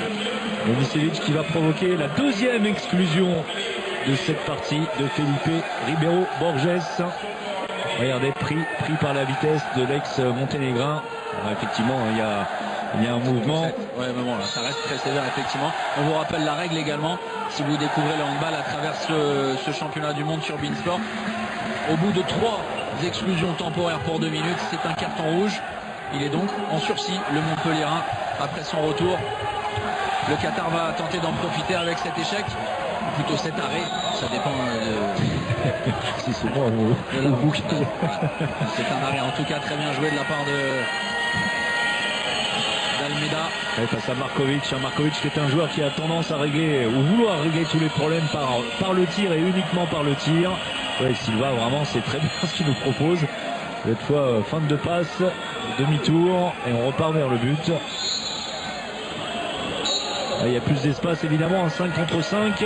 Encore faut-il savoir isoler les joueurs. Dommage pour les Brésiliens avec cette passe au pivot, avec rebond de Silva un peu trop longue. Il n'a pas réussi à s'en saisir. Alexandre Pozer, l'occasion ratée avec deux équipes, 5 joueurs de champ contre 5 avec la double exclusion. Avec Capote. Et forcément beaucoup plus d'espace dans lequel tente de s'engouffrer Capote. Qui manque un petit peu de jus, on l'a déjà vu plus explosif. Alors la puissance est là toujours. On a tenté le passage en force, ce sera finalement. Eh oui, bien vu, Thomas, passage en force. Signalé par les arbitres, effectivement. Toujours donné beaucoup de rythme de la part de Silva. Tenter de déstabiliser la défense qatari, la faute est commise et la récupération avec le retour du 6e joueur de champ côté qatari. Ce sera le cas dans 11 secondes côté Célestin. On va tenter de temporiser avant de voir les arbitres lever leurs bras. Sans doute le retour de Pozer dans un instant. Conciliant l'affaire arbitrale, même si sur le retour de Pozer, eh bien les arbitres ont levé le bras, ce qui a obligé la base arrière brésilienne à déclencher le tir rapidement. L'échec, plutôt la réussite de Daniel Saric, 42% d'arrêt à 10 sur 24. Oh attention, il n'est pas loin, une nouvelle fois Borges débordé par la vivacité, d'Assab une nouvelle fois. Et Rouanet bien positionné. Nouvel arrêt important d'Almeida. Et on va sans doute, on compte évidemment sur le talent tactique de Valero Rivera, eh bien pour aller jouer sur Felipe Borges pour provoquer la troisième exclusion pour 2 minutes. On a quand même de sérieuses craintes pour Borges quant à sa capacité. Et tactiquement, pour l'instant, c'est plutôt l'entraîneur de cette équipe du Brésil, Jordi Ribera, qui maîtrise bien son fait. Oh là là là là, regardez la façon dont il était allé chercher le ballon, parce qu'il est allé très vite en bas, Saric, sauf qu'avec ses grands segments, il est allé aussi à l'opposé, de façon verticale, chercher la lucarne. Deuxième parade, beaucoup de technique dans cette parade de Saric. Et Rouanet qui transperce le gardien, mais le temps mort posé par Valero Rivera juste avant le tir de Bertrand Rouanet. Alors ça fait toujours plaisir, ça arrive, ce sont des choses qui arrivent. On va essayer d'écouter Valero Rivera en espérant que nous, comme vous, on a mis tout le monde en alerte, allons pouvoir l'entendre.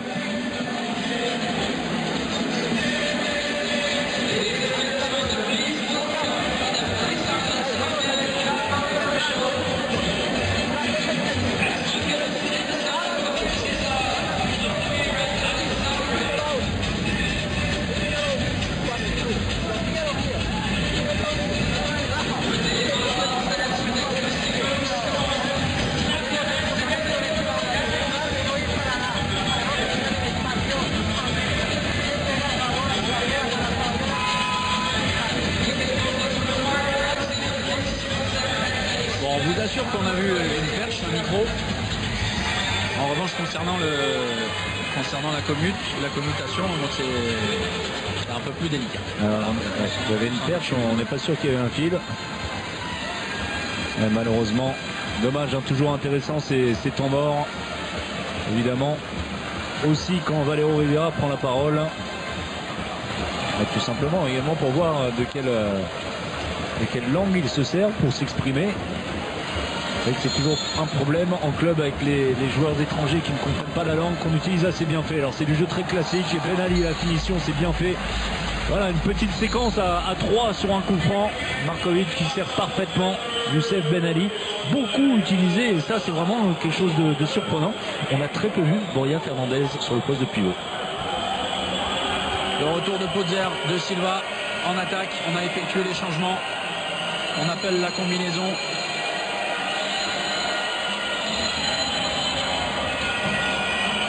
avec le retour également de Patrianova, l'arrière gauche. Ici avec le ballon, superbe au premier poteau, le tir magnifique. Et la conclusion de José Guilherme Toledo. Ouais, et bien un simple croisé, mais en difficulté. La défense centrale avec cet homme un petit peu lent à revenir sur sa base. Amin Sakar, Toledo en profite avec de la réussite. Enfin, il trompe Saric. Toledo, voilà un autre joueur qu'on a l'habitude de voir en Liga ASOBAL, le joueur de Granollers. Comme Gama, qui n'est pas encore entré en jeu. Guilherme, tous les deux dans le club de Granollers, 3e du championnat espagnol. Et Ben Ali qui obtient le 7 mètres, une petite faute d'inattention. Cette passe longue qui passe devant les yeux de cet homme.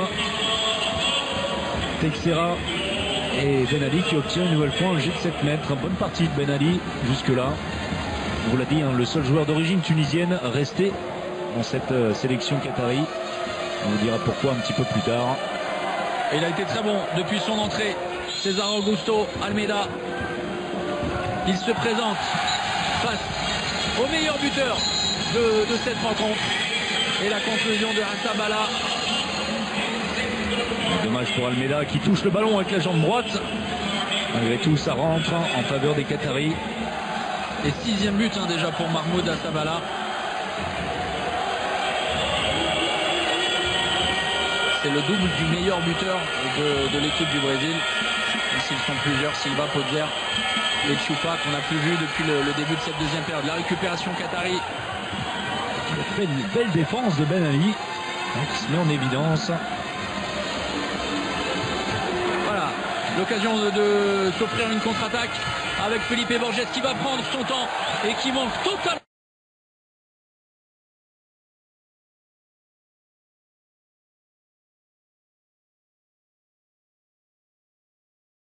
Bosnien.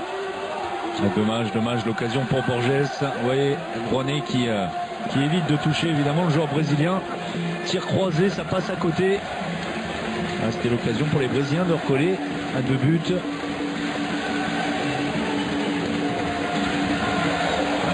Markovic toujours. On ne souligne pas assez hein, la difficulté pour les gardiens sur ce genre de tir avec rebond. C'est très compliqué parce qu'effectivement le mouvement naturel incite le gardien quel qu'il soit à descendre rapidement sur ses appuis, sauf que très vite le ballon revient. Attention, un blessé. Oui, Bertrand Rouanet, attention. Au niveau du visage. Alors, vous avez parlé de ses malheurs dans le premier tour, il y a tout juste 4 ans. Blessé au tendon d'Achille, opéré, et regardez, c'est son propre coéquipier capoté avec son bras gauche. Ah, une petite gifle de capoté, ça doit faire malgré tout assez mal. Et attention, inquiétude pour Bertrand Rouanet, parce qu'il a l'air sévèrement touché. Oui. Attention, il va céder sa place. Là, on n'a pas encore vu exactement où il était blessé, si c'est au nez ou à l'œil. On va toujours rappeler évidemment l'incident terrible pour Karol Bieleski, François Xavier, mais sur un genre de match même anodin, même un geste parfois qui n'a l'air de rien, ça peut toujours être très compliqué.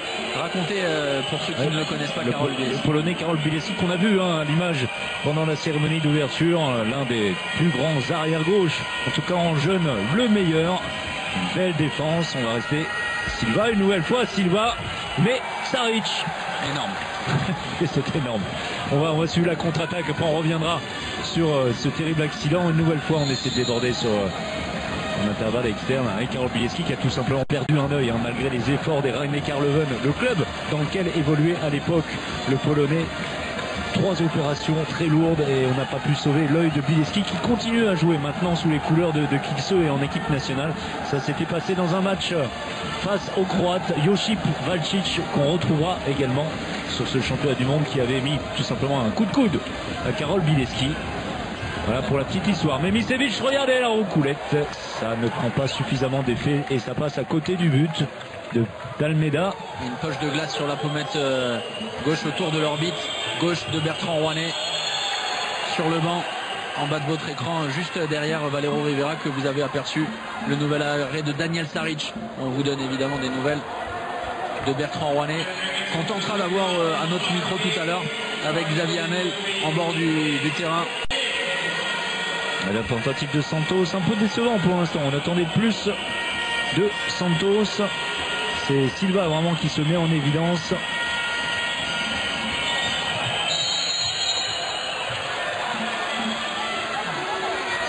Et on a changé de joueur à l'intérieur, de pivot. C'était brésilien. C'est Teixeira qu'on essaie de trouver. Attention, deux pivots en ce moment. Potier d'un côté, Teixeira de l'autre. Silva par en dessous, c'est bien, mais ça prend le poteau après une nouvelle parade. Voilà, exactement. Quand Daniel Saric est hésitant ou en tout cas effleure le ballon, et bien c'est son poteau qui vient l'aider. Oh, il l'a touché, hein. Et il a touché le ballon. Ah oui, je l'ai souligné, effectivement. Oh, passage en force. Oui, passage en force. Malheureusement, pas de contrôle de sa course pour Toledo. Et ce genre de situation de contre-attaque ou de remontée rapide, en tout cas, c'est vrai que c'est très gênant parce qu'on a vu les statistiques tout à l'heure. Ils ont échoué en première période, contrairement aux Qataris, avec un 5 sur 5 en contre-attaque pour le Qatar. C'est ce qui explique également le fait que la Célestin ne parvienne pas à revenir au score. On va le voir peut-être sur cette occasion. C'est vrai que l'entame de compétition est compliquée pour les Auri Verde. Le temps mort posé naturellement par Jordi Ribera après un nouveau temps en faveur du Qatar.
La musique de Dangerous ici, c'est vrai que c'est un peu ça. C'est Brésil qui ne parvient pas à s'adapter et qui a énormément de problèmes en attaque et notamment sur la base arrière.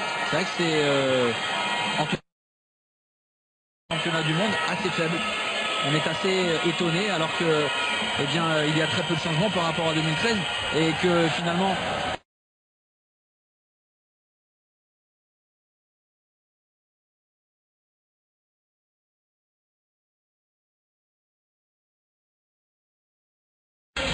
à Sharm el-Sheikh en Égypte, sauf que voilà, la compétition là est autre chose et le Brésil est en train de rater son entame. Ouais, le Brésil est là et le Brésil a des occasions de revenir. Vous avez souligné que le Brésil a perdu beaucoup de ballons et il n'a pas connu beaucoup de réussite. C'était jusque-là l'homme du match sans contestation. Ce qui veut dire que le Brésil, en étant à 2 buts seulement du Qatar et tous ses éléments, mais une baisse de régime du portier du Qatar. Voilà, c'est facile. Attention, c'est oublié. C'est une nouvelle faute de défense entre guillemets de Teixeira. C'est la deuxième. On l'avait souligné face à Ben Ali. Et là, il s'oublie totalement dans l'entraide. Allez, Silva doit retrouver son influence à la main. On va effectuer le changement avec le retour de Teixeira. On a fait le choix, clairement, d'évoluer à 2 pivots maintenant systématiquement en attaque. Donc un rôle extrêmement important pour ces deux hommes qui restent sur la base arrière, ne pas se tromper. Saric est en train de nous proposer un récital. Monstrueuse performance de Daniel Saric, le gardien du FC Barcelone. Il a tout gagné en club avec le Barça, la Ligue des Champions, on s'en souvient en 2011. C'est l'un des meilleurs gardiens du championnat d'Espagne. Une nouvelle fois, Daniel Saric, regardez. C'est ce genre de soir de grâce au cours desquels il ne peut pas vous arriver grand chose. Il est transcendé par l'événement. Il voit souvent la grâce, Saric quand même. Il y a l'expérience, il y a le métier, il y a l'intelligence, mais il y a également la technique. J'invite Ouais, c'est bien Capote qui trouve la solution sur ce fameux tir à rebond dont vous parliez. Thomas, toujours difficile pour les portiers de s'interposer. Saric également très technique, vraiment les parades sont très justes, toujours cette faculté à exploser, à aller très vite au devant du tireur. Voilà pourquoi il est très performant, comme beaucoup de gardiens de l'ex-Yougoslavie sur les tirs de près, les tirs d'aile ou de contre-attaque ou de pivot. C'est lui qui fait la différence et le Qatar qui prend enfin un petit peu plus son aise, 20-16, un gros quart d'heure de la fin. Et la grosse sortie sur Arthur Patrianova, le joueur de Villa de Aranda, 13e du championnat d'Espagne. Et regardez de quoi agacer Silva, mais alors en termes de défi physique, face au monstre, face à lui, Hassan Mabrouk, on le disait, plus de 110 kilos. Et bien João Silva et ses 86 kilos, et bien ne font pas grand chose derrière le bras élevé. Trop facile, trop aisé pour Saric, le tir plein centre et nouvelle récupération de balle du Qatar. Nouvelle occasion gâchée, devrait-on dire, pour la CDC. Une belle séquence défensive des Qataris. Voilà pourquoi Valero Rivera est très satisfait. Vraiment, on n'a pas réussi du tout à se mettre en position de tir côté brésilien. Et vous l'avez dit, c'est vraiment facile pour Saric. Ensuite, la reprise de dribble peut-être. Oui. On pouvait. Signalé par les arbitres. Cette hésitation, ce ballon mal contrôlé. Oui, gentiment on rend le ballon à Markovic qui était allé se mettre dans une position périlleux. Ouais, périlleux, c'est surtout un joueur alors qui a un bras remarquable. Je vous l'ai dit, il a joué à Gummersbach, il a joué à Göppingen, il a joué à Hambourg, il a joué à Veszprém avec Marco Vujin, pas mal les deux gauchers. Et c'est bien.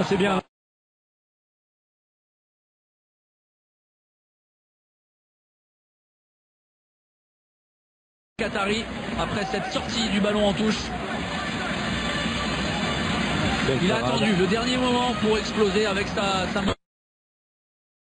Bien le premier échec du joueur qatari, Assab. Le service de Markovic balancé par Toledo. 2 minutes logiques après ce tirage de maillot. Vision du jeu de Markovic. Regardez, on va le revoir au ralenti. Le contrôle à tirage de maillot. Rien à dire. Et Markovic, alors comme quoi, il peut le faire. Ouais, mais rappelez la petite anecdote qui vous a posé les pires misères lorsque vous étiez manager de Gummersbach. C'est quelqu'un qui venait d'arriver au club tout simplement. Et voilà, au bout d'une semaine, il voulait rentrer chez lui pour le week-end. Alors en préparation, ça fout toujours un petit peu. Et bon, il a eu l'autorisation d'un certain Sialaz Defendic qu'on retrouvera, le sélectionneur de la Tunisie à l'époque à Gummersbach. Et la semaine d'après, rebelote. Mais vous voyez, c'est un joueur vraiment avec des qualités de bras phénoménales. Un certain duo avec Marco Vujin, vous pensez que les gauchers à l'époque du côté de Veszprém, ça allait bien. C'est un joueur qui sait jouer au ballon, mais qui ne montre que trop rarement. Voilà, donc la 3e semaine, quand il est venu me voir, je lui ai dit, écoute, le mieux, ça serait que t'ailles. Peut-être qu'il vient chez toi, mais que tu ne reviennes jamais. Voilà, tu y restes. C'est ce qu'il a fait. Passé par le Metallurg, par Göppingen, avant d'arriver à Hambourg, l'ex-monténégrin, qui est désormais au club d'El Jaïch, le meilleur club du championnat qatari. Et le bras qui se lève très tôt, les Brésiliens en difficulté. Oh, attention, contact avec Ben Ali, on ne va pas sévir. Brésilien en infériorité numérique, le bras est levé et le Qatar dans une dynamique très favorable. Les Brésiliens qui n'y arrivent plus tout simplement, puisque vous l'avez dit, on n'arrive pas à trouver de solution derrière. Oh là là, Petrus, le tir est dévié, qui va pouvoir conserver cette balle, remise en jeu par Borges. Petrus une nouvelle fois.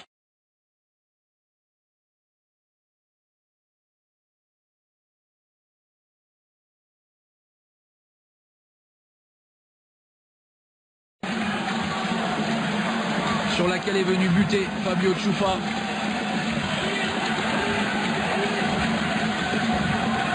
Saric. On n'a plus de superlatif pour louer la performance de Daniel Saric. Ce sera sans doute l'un des facteurs essentiels de la compétition côté Qatar. Superbe le renversement, on tente le Chabala, attention, la double sanction. Et bien voilà, on a eu raison de vous rappeler la règle. On se doutait que Felipe Borges n'allait pas terminer la rencontre après cette 3e exclusion. Triste pour le Montpellierin qui est un joueur extrêmement attachant. Alors ne vous en faites pas, il reviendra évidemment pour le 2e match du Brésil. On rappelle pas qu'à la c'est encore trop tôt dans le match pour avoir une sanction pour la prochaine rencontre. Non, puisque c'est bien une troisième fois 2 minutes, hein, non pas un carton rouge direct. Sur l'action, il met le coude au niveau de la hanche face à un Eddy. On va suivre le 7 mètres. On retrouve évidemment Assab. Et là, de Hassabala, le meilleur buteur de cette rencontre, qui s'arrête pour le moment à 6 buts. Et heureusement, et sur, alors dans un style tout autre que Daniel Saric, mais sur des standards assez élevés, parce que sinon, eh bien, le Brésil serait tenté. Un Brésil qui reste quand même à 5 longueurs maintenant des Qataris, et nouvelle infériorité expérimentée. Le demi-centre, le meneur de jeu supposé, pas tenté. Oh là là, la feinte de Petrus, magnifique. Enfin, il trouve une solution dans l'intervalle externe. Alors un geste peu académique, hein, on va bien l'avouer, avec un Mimicevic qui se trompe à une mauvaise répartition des deux défenseurs. Qatar, il n'en faut pas plus. Santos pour trouver la solution. En infériorité numérique. Et Markovic. Meda. Très bon depuis le changement avec Luis Ricardo Nascimento qui avait débuté la rencontre. Vera de changer son gardien. Et Markovic, malheureusement, ce n'était pas la solution. Si le Brésil veut avoir une chance de revenir dans cette rencontre, ça commence par, sur ce genre de situation, lorsqu'on a effectué une action positive avec l'arrêt ou un geste positif de sa défense, et bien d'inscrire des buts. Ça n'est pas le cas une nouvelle fois. Alors on pensait sincèrement qu'il y allait avoir une faute. C'est évident. Ah oui. Les arbitres ont laissé jouer. Et alors là, Ribera. Très calme au demeurant, mais regardez, hein, prise d'intervalle extérieur. Sous l'aisselle, effectivement, qui a réussi à monter le bras.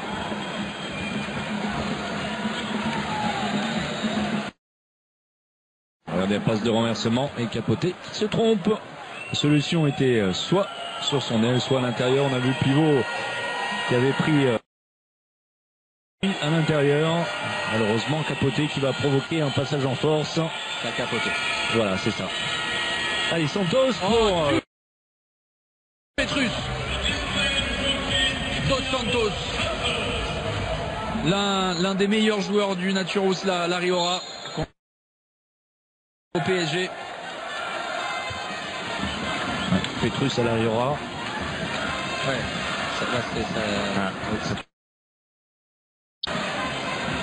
Allez, Ben Ali qui retrouve son poste de pivot. Et l'interception. Quel dommage pour les Brésiliens. Un manage qu'on a très peu vu, finalement, le demi-centre qatari. C'est Humner qui prend le rôle de Borges. Alors Petrus, on l'a laissé jouer l'avantage. Voilà, sans la feinte. Superbe conclusion de Fabio Ciuffa. Parce qu'un Qatari est resté au sol après cette tentative de plaquage sur Petrus. En tout cas, les Brésiliens pendant ce temps-là qui reviennent. 2 petits buts. C'est bien, ça nous promet un suspense pour les 10 dernières minutes de cette rencontre. Des images ultra impressionnantes. Il est complètement KO. On va le revoir au ralenti. Impressionnantes images. Effectivement, voilà, on a tardé un petit peu. Les soigneurs, le soigneur en tout cas de l'équipe du Qatar, cette affaire. On est très inquiet parce qu'il est complètement KO. Ça ne nous a pas paru très évident sur l'action à vitesse réelle. Ralenti. Et on s'affaire, regardez.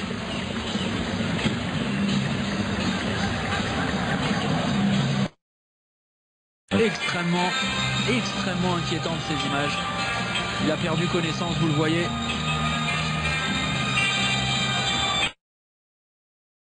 On vous rappelle la blessure en début de rencontre, blessé à la cheville de Hadi Hamdoun dès les premières secondes de la rencontre. Et également qui avait quitté le terrain. En problème, la pommette a priori, ça a l'air d'aller pour Bertrand. Ouais, qu'on aperçoit. l'évacuation. Il va partir aux soins, évacué sans doute vers l'hôpital de Doha. Oui, Valero Rivera. Obligé même de tenir le bras de ce joueur. Regardez ça. Alors, en fait, c'est... Oh là là là, c'est terrible comme image. C'est terrible comme image parce que on l'a vu avec la cuisse gauche. Thiagus Petrus au sol. C'est sans doute une commotion cérébrale dont a été victime le joueur qatari. Et Malache, on en parlait justement il y a quelques instants. On aurait bien continué à finalement peu le voir. Malheureusement, pour lui, il s'illustre de façon un peu tragique. On va suivre out pour ce match, c'est sûr. Et puis il faudra suivre. Et Almeida qui s'interpose. On avait bien trouvé à l'intérieur une solution. Alors ce qui explique que nous ayons raté ce choc terrible contre le sol et la cuisse de Thiagus Petrus. On vous donnera évidemment des nouvelles au quotidien à travers les différents rendez-vous. Bien autour de Marie Patrux, d'Olivier Giraud. Rapide est importante, on va revenir au jeu. Pourquoi? Parce que le Brésil est revenu à une longueur 21-20 simplement en faveur du...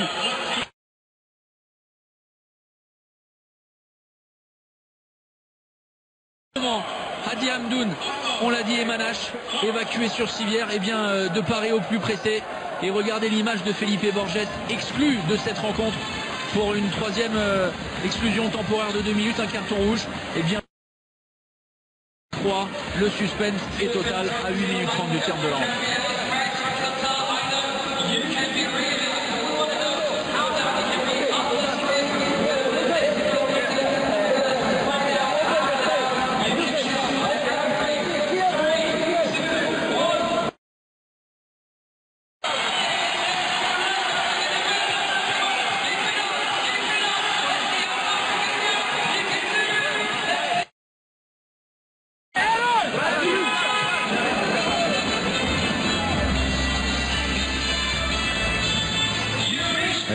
On n'a pas pu entendre une nouvelle fois les propos de cet homme Valero Rivera. On a vu les schémas. Il va falloir trouver une solution du côté qatari tout simplement, puisqu'on a perdu le meneur de jeu Malache et qu'on a la sensation que si on laisse Capote et Markovic ensemble sans personne pour ajuster tout ça, le jeu, eh bien on va avoir des difficultés parce qu'on déjoue tout simplement côté Qatar. Et voyez, la réponse de Valero Rivera, c'est de mettre cet homme qui est techniquement et tactiquement sans doute celui qu'il faut, bien dans sa partie. Mahmoud Assab Allah, la solution, elle est trouvée. Et bien voilà, au sortir d'un temps mort, c'est la façon idéale pour se relancer côté qatari.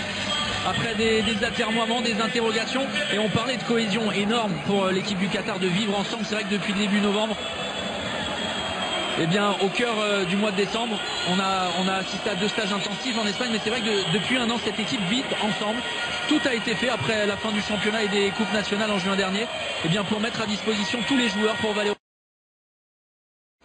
Psychologique, en voyant 2 joueurs qui ont fréquenté ce groupe qatari, eh bien, peut avoir une importance avec des joueurs qui peuvent...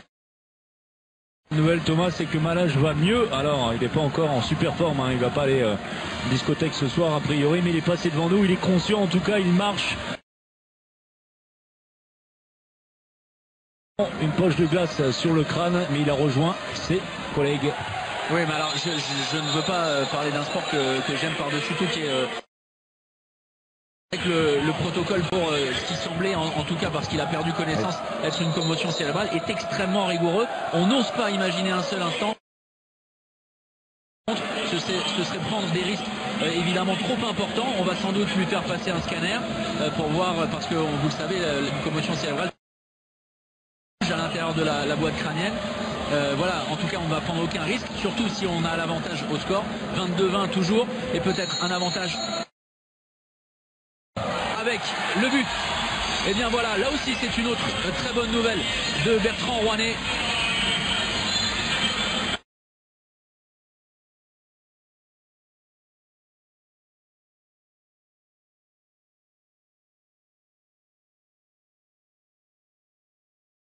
Vous l'avez dit, on ne va certainement pas prendre de risques.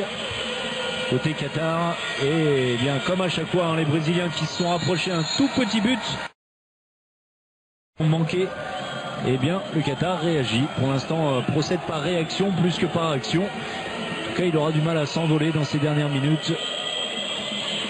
On retrouve une défense très solide hein, entre Ben Ali, Capote, Mabrouk. Allez, c'est bien jusqu'à l'aile, c'est bien travaillé à part des ordinaire, mais on respecte les fondamentaux avec un renversement de jeu de cet homme Santos. Ensuite Hübner, une petite passe dans le dos, c'est spectaculaire, mais c'est surtout le bon timing d'engagement qui lui permet de servir son ailier gauche.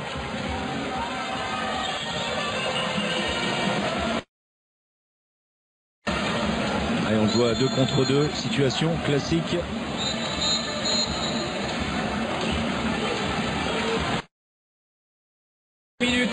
Et tout est possible pour le Brésil. 2 buts simplement. Ça commence par une défense à la hauteur de cette première rencontre, de ce match inaugural de la 24e édition du championnat du monde. Alors que vous voyez une partie des supporters qataris. Le coq qatari est malheureusement en face de nous. Hein, vous voyez, hein, c'est fidèle voilà, au match parce qu'effectivement le vidé après la cérémonie d'ouverture et la plupart des officiels également ont déserté la rencontre par les Qataris. Toujours 3 longueurs d'avance avec Hübner de retour aux affaires depuis la sortie de João Silva qui avait été moins percutant.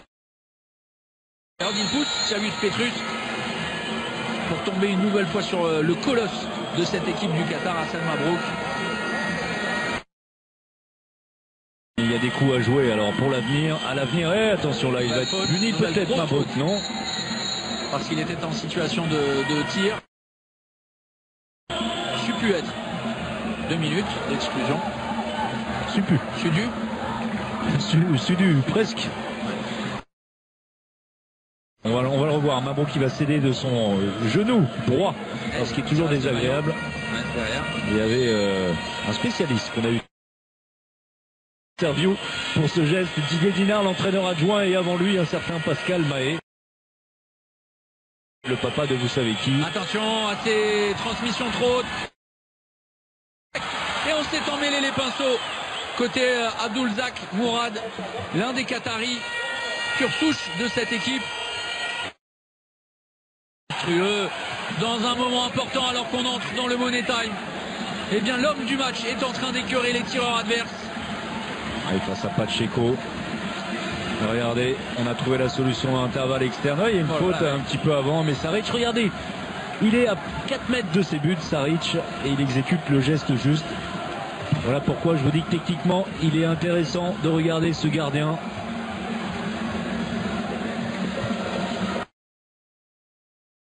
Dans le rôle.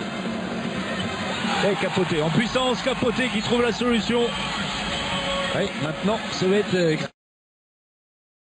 25-21 pour le Qatar.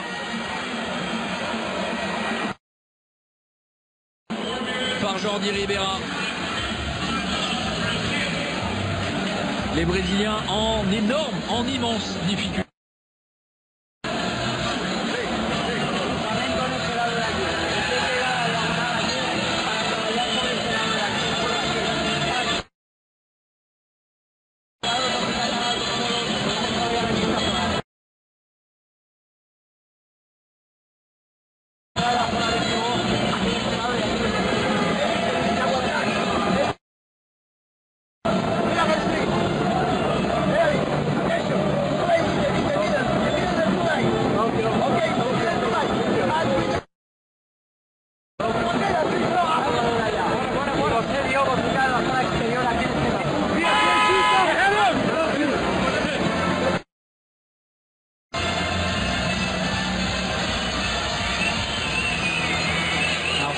De 20.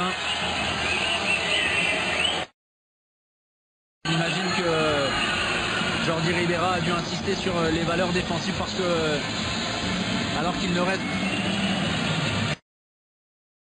le Brésil n'a plus le choix. Ça passe par des séquences, des temps forts défensifs. et surtout être performant également en 12 minutes. Il trouvait des solutions même relativement rapides, hein, vous voyez pourquoi. Regardez, il était pris à contre-pied. Daniel Saric, incroyable avec la jambe gauche sur ce tir au premier poteau de Petrus. Monstrueuse performance. De pivot côté brésilien, et attention là, et cette fois Mabrouk, on va peut-être sévir. Et oui, enfin. Il était passé entre les gouttes lors de la première décision. Profiter sur cette situation de supériorité numérique pendant 2 minutes. Pas de double sanction, pas de jet de 7 mètres.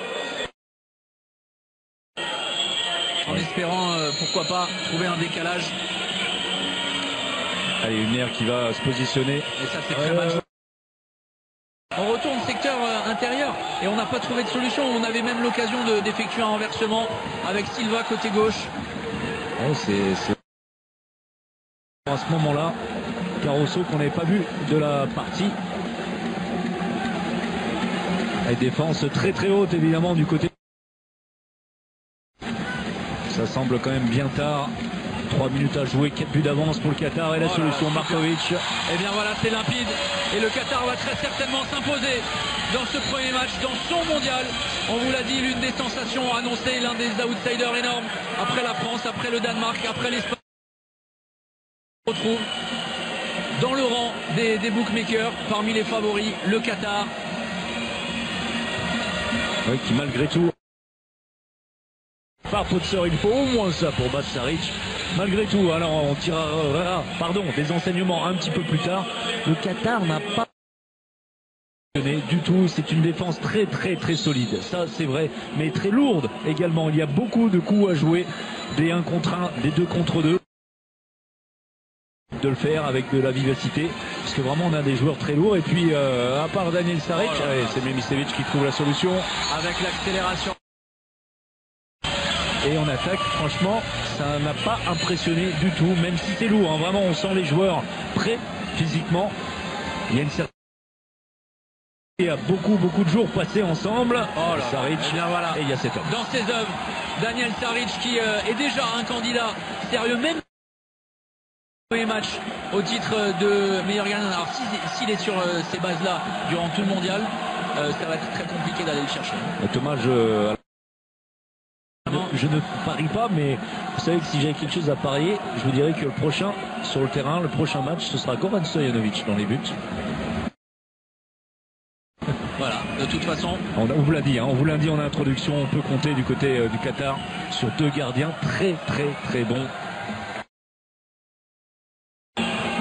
Et bien voilà, pour ne laisser aucune chance à Daniel Saric, il faut se présenter à cette alors attention, Choufa blessé. Une crampe.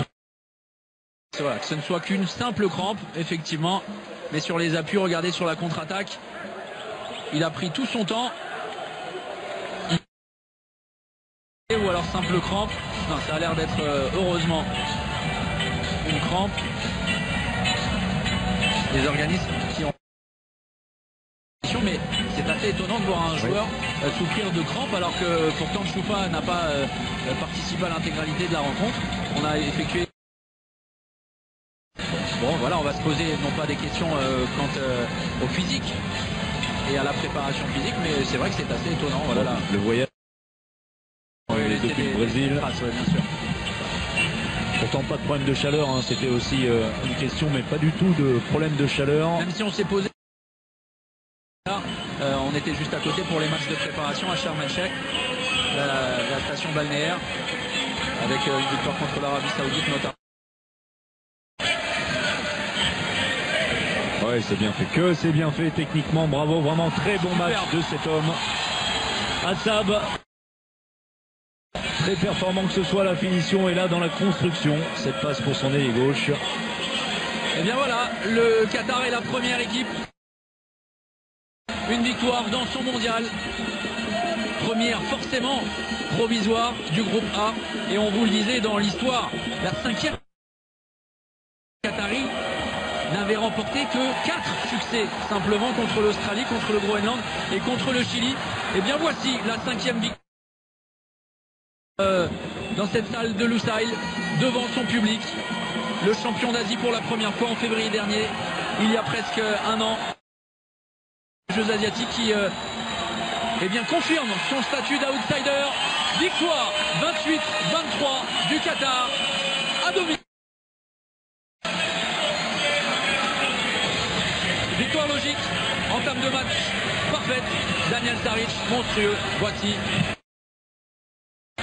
Et tu dis Thomas, victoire probante du Qatar, mais pas du tout impressionnante. Bravo, bravo à Daniel Saric et son équipe. On suivra évidemment cette équipe. Enfin, on verra demain. Marie nous donnera le programme demain. C'est fantastique. Et on se retrouve effectivement avec l'équipe de France. Voilà Marie, voilà Olivier Jackson.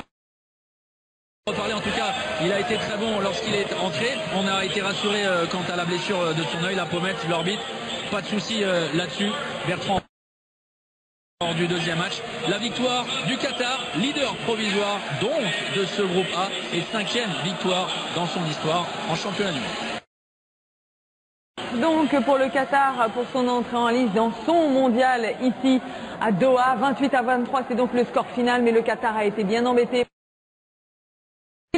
On peut le dire, Olivier Jackson, c'est